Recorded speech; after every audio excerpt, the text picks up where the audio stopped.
Voda je studená.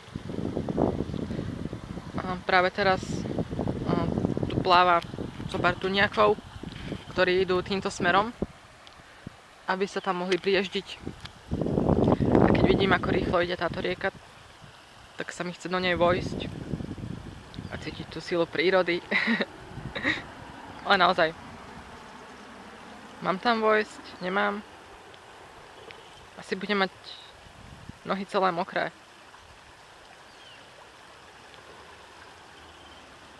Asi to spravím.